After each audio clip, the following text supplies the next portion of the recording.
Hello friends, welcome all of you to English by English. In this video, we are going to learn new spoken English pattern. හරි අපි අද මේ video එකෙනුත් අලුත් spoken English pattern එකක් ඉගෙන ගමු. ඔයාලා දන්නවා හැමදාම කියනා වගේ අපේ වීඩියෝ වලින් මේ spoken English pattern ඉගෙන ගන්න එක ඇත්තටම වැදගත්. මොකද අපිට ඉංග්‍රීසි කතාව එකෙන් ඇත්තටම ලේසි වෙනවා. ඒ වගේම අපිට ඉංග්‍රීසියෙන් හිතන්න, ඉංග්‍රීසියෙන් තව කෙනෙක් කියන දේ තේරුම් ගන්න මේක ගොඩක් අපිට උදව් වෙනවා. ඔයාලා දන්නවා අපි fluently ඉංග්‍රීසි කතා කරන්න ඕන නම් අපි ඉංග්‍රීසියෙන් හිතන්න පටන් ගන්න ඕනේ. ඉතින් ඒකට අනිවාර්යයෙන්ම මේ වගේ පැටර්න් ඉගෙන ගන්න එක ඔයාලට ගොඩක් අත්‍යවශ්‍ය වෙනවා. හරි මේ වීඩියෝ එකෙන් අපිට අත්‍යවශ්‍ය පැටර්න් එකක් ඉගෙන ගමු. අද අපි මේ වීඩියෝ ඉගෙන ගන්නේ මම දැක්කා ඔයා යනවා පාර දිගේ. මම දැක්කා ඔයා hina වෙවි ඉන්නවා. මම දැක්කා ඔයා හිටගෙන ඉන්නවා ස්ටේෂන් එකේ. ඉතින් මෙන්න මේ වගේ අදහස් වල එදිනෙදා ජීවිතේදී සිංහලෙන් කියනවා නේද? මේ වගේ අදහස් කොහොමද ඉංග්‍රීසියෙන් කියන්නේ? මම පේනවා මේ හැම වාක්‍යයකම මම දැක්ක කියන කොටස තියෙනවා. ඉතින් අපි ඉගෙන ගමු මේ මම දැක්ක කියලා යම් දෙයක් කියන්නේ කොහොමද කියලා ඉංග්‍රීසියෙන්.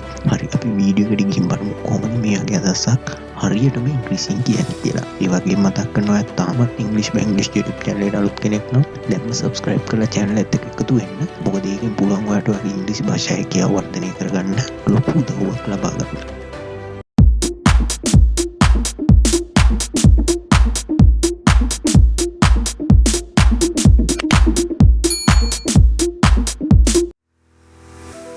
හරි එතකොට මම දැක්කා ඔයා යනවා පාර දිගේ.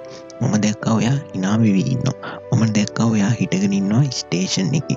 ඉතින් මේ වගේ දසක් ඉංග්‍රීසියෙන් කියන විදිය තමයි අද මේ වීඩියෝ එක ඉගෙන ගන්න ඉතින්. ඉතින් ඔයාලට මොකද හිතෙන්නේ මේකට යොදා ගන්න පැටර්න් එක මොකක් වෙන්න පුළුවන්ද? ඉතින් අනිවාර්යෙන්ම අපි දැන් බලමු මේ පැටර්න් එක මොකක්ද කියලා. ඉතින් මේකට යොදා ගන්න පැටර්න් එක තමයි මේ තියෙන්නේ. saw you plus verb ing. මෙතන අපි I saw you ගම මේක past tense වාක්‍යයක්. normal simple past tense වාක්‍යයක්. මම දැක්කා ඔයා. ඒත් මෙතන වැදගත්ම දේ තමයි මේ I saw you කියන කොටසට පස්සේ අපිට දාන්න පුළුවන් verb ing මුලින් පටන් ගන්න ඕනෑම verb එකක්. ඒ කියන්නේ අපිට ඕනෑම verb එකක් දාන්න පුළුවන්. මේ I saw you කියන කොටසට පස්සේ මේ I saw you කියන කොටස ගන්න අපි මම දැක්ක ඔයාව කියන තේරුම ලබා ගන්න. ඊට පොඩ්ඩක් verb ing එකෙන් තමයි ඒ පුද්ගලයා කර හිටපු දේ විස්තර ගන්න. මේ මෙතන verb එක දාන්න ඕනේ verb ing form එකෙන් කියන එක ඔයාලා අනිවාර්යයෙන්ම මතක තියාගන්න. මොකද ගොඩක් අය මේක වරද්දනවා. ගොඩක් අය වගේ මේක දන්නේ නැති පැටර්න් එකක්. මේක ගොඩක් සරල පැටර්න් එකක්. I saw you plus verb ing කියන එක. මේකෙන් කියන්නේ මම දැක්ක ඔයාව යම් කිසි දෙයක් කර ඉන්නවා කියන අදහස. හරි අපි උදාහරණ වලට යමු. උදාහරණ වල අපි මුලින්ම ගන්නවා මම දැක්ක ඔයා යනවා පාර දිගේ. I saw you going along the road. හරි අපි මේ වාක්‍ය සරල කරගමු දැන්. I saw you මම දැක්ක ඔයාව අපේ පැටර්න් එක.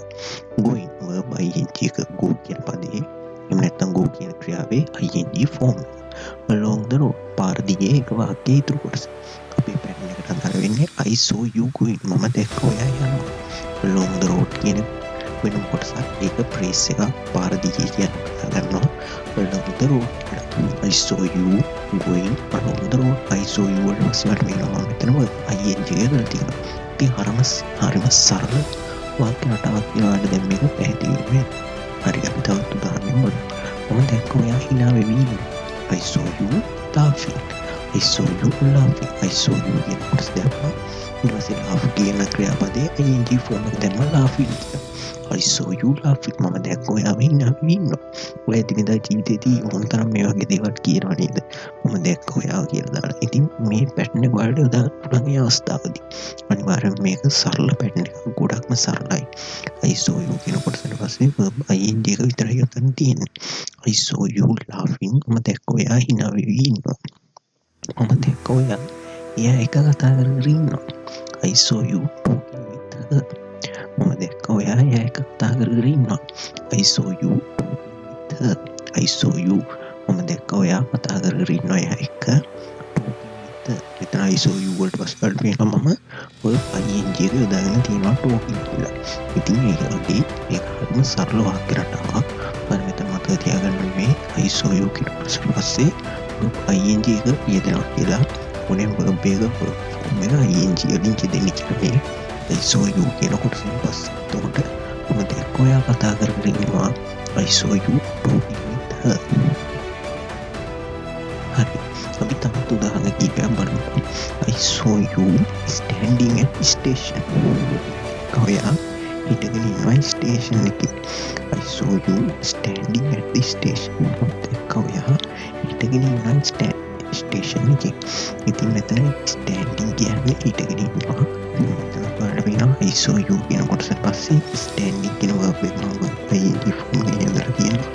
ඊට පස්සේ at station කියන එක වෙනම කොටසක් විදිහට වාක්‍යය දෙනවා. ඉතින් මේක හරිම සරල වාක්‍ය රටාවක්. ඔයාලා මේ වාක්‍ය රටාවෙන් නම් අනිවාර්යයෙන්ම ඉදිරියට ජීවිතේදී ප්‍රැක්ටිස් කරන්න. ඉතින් කොහොමද ප්‍රැක්ටිස් කරන්න පුළුවන්? ඔයාලට පුළුවන් ඉදින්දා ජීවිතේ මේක යොදා ගන්න. ඒ වගේ මේකෙන් පුළුවන් තරම් වාක්‍ය හදන්න. පුළුවන් තරම් වාක්‍ය හිතන්න. හිතලා ඒවා අනිවාර්යයෙන්ම යටින් කමෙන්ට් කරන්න. ඒකම අපි කමෙන්ට් සෙක්ෂන් එකේ වැඩ තියෙනවා අපිට සාකච්ඡා කරන්න පුළුවන් තුනක්. මම දැක්ක ඔයා කාර් එකක් ඉරවමින් ඉන්නවා. I saw you driving a car. I saw you driving a car. ඇත්තම ගොඩක් ප්‍රායෝගික භාවිතයක්. ඔයාලට පේනවා මේක I saw you driving a car කියන එක. ඉතින් ජීවිතේදී උතරන් තියෙනවා. මම දැක්ක ඔයා කාර් එකක් ඉරවමින් ඉන්නවා. I saw you driving a car. හරි. එතන අපි අද මේ වීඩියෝ එක ගත්තේ මේ I saw you කියන පැටර්න් එක. ඉතින් මම හිතනවා මේ පැටර්න් එක ගොඩක් සරලව තේරුම් ගන්න පුළුවන් වෙන්නේ කියලා. ඒකේ මේ ගොඩක් සරල පැටර්න් එකක්. ඉතින් පුළුවන් තරම් මේක ප්‍රැක්ටිස් කරන්න. ප්‍රැක්ටිස් කරලා ඔයාගේ වාක්‍ය යටින් කමෙන්ට් කරන්න. ඒ වගේම මේක දිනදා ජීවිතේදී යොදා ගන්න. හරි අපි ඉතින් මේ වගේම වීඩියෝ එකකින් ඉක්මනටම හම්බෙමු. ඒ වගේම මතක් කරනවා තාමත් channel එකට අලුත් කෙනෙක් නම් දැන්ම subscribe කරලා channel එකට එකතු වෙන්න. So thank you for watching video. I will look forward to see you in next video. Please work hard to achieve your goal and practice your English day by day.